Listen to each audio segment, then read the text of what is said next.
Comment expliquez-vous la crise que nous vivons? Bien, la crise, officiellement, on en parle depuis peu de temps, mais en fait, moi, ce que je constate, c'est qu'elle est là dans le pays et dans toutes les catégories sociales et surtout les plus défavorisées depuis un certain nombre d'années, et ça, tous les jours de l'année.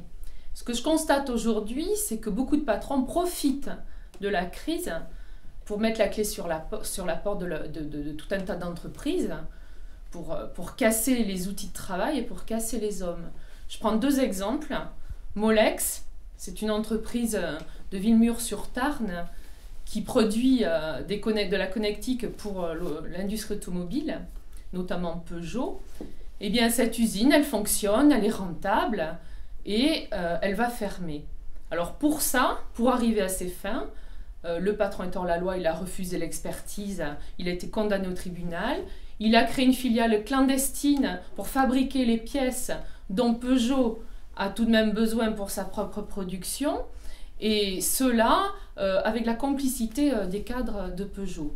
Voilà l'exemple de Molex. Le second, c'est Célanaise à Pardy, à côté de Pau. Cette usine est la seule en Europe qui fabrique de l'acide acétique.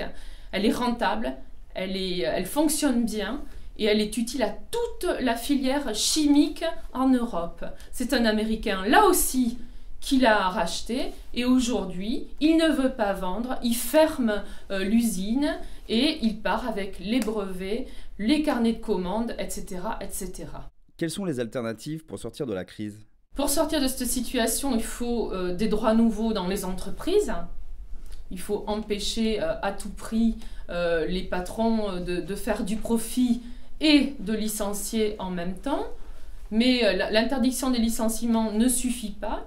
Il faut créer des lois qui protègent les salariés durant tout leur parcours professionnel, de manière à ce qu'ils puissent travailler, se former tout au long de leur vie, avoir un statut qui leur est propre, quel que soit le chemin qu'ils choisissent. Et puis, il faut des lois anti-dumping au niveau européen pour éviter les délocalisations, bien entendu. Donc, un nouveau rôle à la Banque centrale européenne, bien entendu. Quel devrait être le rôle des banques en général et de la Banque centrale européenne en particulier? La crise l'a montré, la Banque centrale européenne a compté pour zéro dans la relance économique. Or, elle devrait être au service de l'emploi, de la formation et de l'investissement.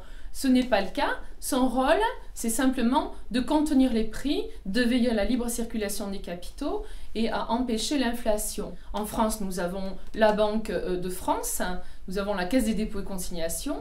Ce n'est pas incompatible dans l'Europe. Chaque pays a ses propres outils financiers.